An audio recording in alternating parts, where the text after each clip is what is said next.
বুবলির সঙ্গে দ্বন্দ্ব নিয়ে মুখ খুললেন পরীমনি। কিছুদিন আগে ঢাকাই সিনেমার আলোচিত দুই নায়িকা পরীমনি ও শবনম বুবলি সামাজিক যোগাযোগ মাধ্যমে ভার্চুয়াল যুদ্ধে মেতে উঠেন। পরীর অভিযোগ ছিল তার সন্তানকে নিয়ে বানানো ভিডিও নকল করে নিজের সন্তানের জন্য বানিয়েছেন বুবলি। অভিযোগের জবাব দিতে দেরি করেননি বুবলিও। তিনি জানান কারোটাই কপি করেননি তিনি। দুই নায়িকার সেই কথার লড়াইয়ের একটা সময় যোগ দেন বুবলির বড় বোন গায়িকা নাজনীন মিমি, যিনি পরোক্ষভাবেই পরীকে ইঙ্গিত করে ফেসবুকে কিছু মন্তব্য করেন, যা শুনে আরো ক্ষেপে ওঠেন পরীমনি। সেই ঘটনার বহু মাস পেরিয়েছে, তবে সম্প্রতি একটি বেসরকারি টেলিভিশন চ্যানেলে দেওয়া সাক্ষাৎকারে বুবলির সঙ্গে দ্বন্দ্ব নিয়ে পরীমনিকে কথা বলতে দেখা গেছে। সেখানে শুধু বুবলির সঙ্গে সম্পর্কের নয়, পরী কথা বলেছেন চিত্রনায়িকা অপু বিশ্বাসকেও নিয়ে। বুবলির সঙ্গে ভার্চুয়াল যুদ্ধের ঘটনায় পরী বলেন, বুবলির বোনকে তো আমি চিনতামই না। ওনার বোন যখন একটা বাজে স্ট্যাটাস দিচ্ছে, এসব যখন আবার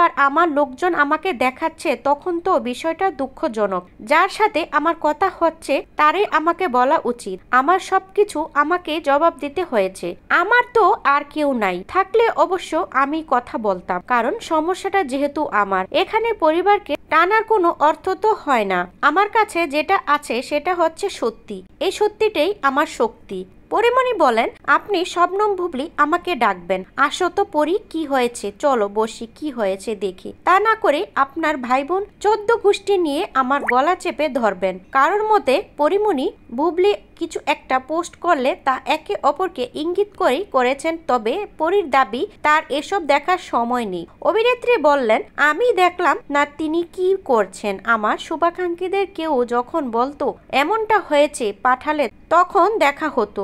এই যা, এর বাইরে আর কিছু না। বুবলির সঙ্গে পরীমনির সম্পর্কে বিতর্কতা যখন সামনে আসে, তখন অনেকে ভেবেছিলেন অপু বিশ্বাস ইন্ধন যোগাচ্ছেন। এ প্রসঙ্গে নায়িকার ভাষ্য, অপুদির সঙ্গে তো আমার এত খাতির নাই, আড্ডাবাজির সম্পর্কও না। অপুদি কি রান্না করছে খেতে আসতেছি, এই ধরনের সম্পর্ক তো মোটেও না। তবে অপুদিকে আমি পছন্দ করি, ভালোবাসি, এটা সত্য, কিন্তু উনি আমাকে কতটা পছন্দ করেন এটা আমি বুঝতে পারি না মাঝে মধ্যে।